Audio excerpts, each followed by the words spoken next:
Well, greetings stranger, JayReimsGaming here, and welcome to another video where we talk about my first impressions of the ARPG game Last Epoch 1.0. In today's video, I will overview my pros and cons list, which I wrote down during my leveling experience from 1 through 50. After that, I'll go over my thoughts of the endgame content. Just so you champions know, I live stream Friday through Sunday between 4 and 9 p.m. Mountain Standard Time, so join the Discord and turn on notifications so you don't miss a content release. So overall, I'll actually give this game a 7 out of 10, and I hope I can give my thoughts to explain why I gave it this score. So first off, let's go over the pros. Now, I found this game overall pleasant to play, even if it feels like it is still in an incomplete state. The leveling experience is overall good. The smooth transitions from dungeons to level transitions are great. The mob density is good, as well as the mob flavor. Learning how crafting works early on can help with the resistance issues with some of the areas, the mob packs, and the boss fights. A huge win for the players is that all the microtransactions are only from the cosmetics store, which changes your character's look along with pets. Now, the game absolutely does look beautiful, and the aesthetics are pleasing to the eye, as well as all the background things that are going on outside of the level, which you can't get to. It feels just like an ARPG should, and it crawls through the dungeons like it should. The great density of monsters in each dungeon or level, which makes the slow travel from one to another practically unnoticeable. Now, monster abilities are good, with a good handful that are very interesting, as well as their monster abilities are very smooth. One of the things I do like is that I really enjoy the NPC portrait paints, which identifies the NPCs well with the art. The leveling pace feels balanced, and it is not too fast and not too slow. I absolutely love that they decided to go the direction of having icon buffs on the base UI. Death tolls are actually kind of helpful, which lets you know exactly what you died to. I also like the stylized cutscenes with the dialogue, however few they were. And for me, it doesn't need to be fancy, it just needs to be there, and I'm always excited when I do see it finally in the game. The skill veins or skill tree and abilities and passives are dynamic enough to see potential for multiple builds. The simplistic in design and love that they are on one page for each and are accessible and make it easy for new players to follow. I love the map UI. Just being able to switch between a map in the upper right hand corner and the overall map with the overlay just with a hit of a button with tab is absolutely amazing. And lastly, I can't wait for you guys to experience the Lagan God of the Sea fight. I really do feel it was tuned just right, so it felt dangerous, like you're gonna die if you don't play well. Sadly, let's move on to the cons.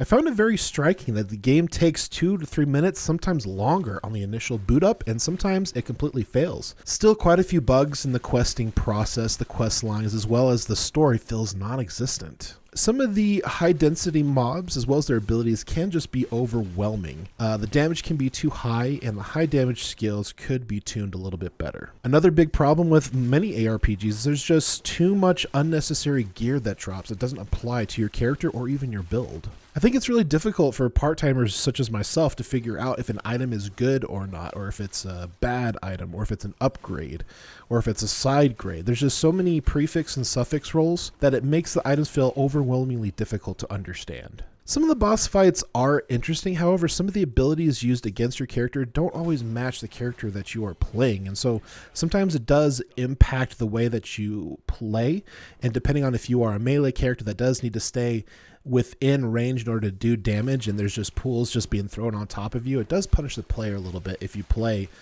either a caster or a melee character.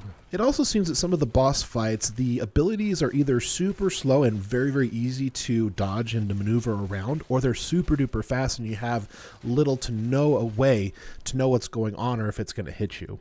I also feel like these bosses and mage fight health pools seem very high, and the fights seem to go way too long without the fight being dynamic like Lagan. The story for me just was not there. It was not clear who were the bad guys, who were the good guys, who and or what we were protecting. The era changes. We almost became unnoticeable going from one to another. There's also some inconsistencies in the storytelling itself. The time travel element didn't feel impactful or even felt like it was a part of the game until we saw dinosaurs. There were a few quests, I think they were bugged out, but it seemed like they were available to turn in after you complete a few other quests and then come back and turn them in. Not really sure if it was a bug or not, wasn't very clear. I really do wish that the stylized cutscenes were more inserted and more often, especially when you transition from one chapter to another.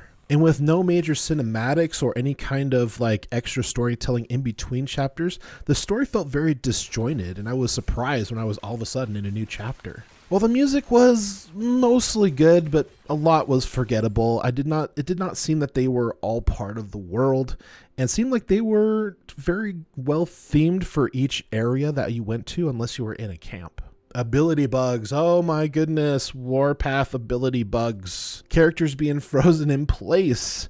Being stuck in the Warpath whirlwind. I don't know. Not being able to attack. The online rubber banding happening more often than one would like when you want to just enjoy a game with your buddies. I also thought it was very strange that you're not able to do basic attacks while you are waiting for your resources to refill, as well as some abilities that you are channeling, you don't regenerate mana while you're channeling, which is really interesting. And as you progress through the game, dead ends feel really bad. I don't really understand why we can't do random maps where there isn't a dead end so you don't have to keep backtracking and turning around.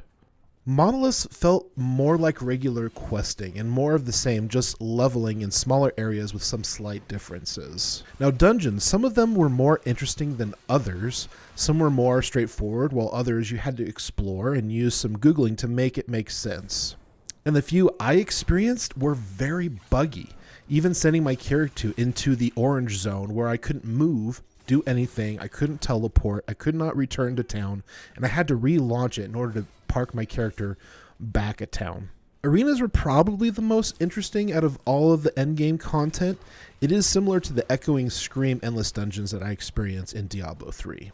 Now in conclusion, with no pay to win and only cosmetics for microtransactions, for me the overall score brought the game up from a 6 to a 7 out of 10. I would say that if you are bored and you need a new game in your life, that this is a game you can reasonably purchase that won't break the bank and you can enjoy without a huge learning curve. I really wouldn't say that it's a game that you need to drop everything for a must play or make this game your next main game for a long period of time. However, I genuinely had a great time playing out Last Epoch. Although it does need improvements overall, I feel like 11th Hour Games did a great job.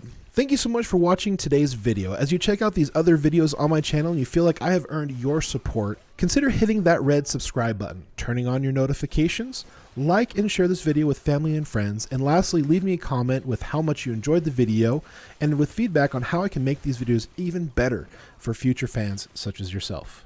Are you ready to play? Let's play!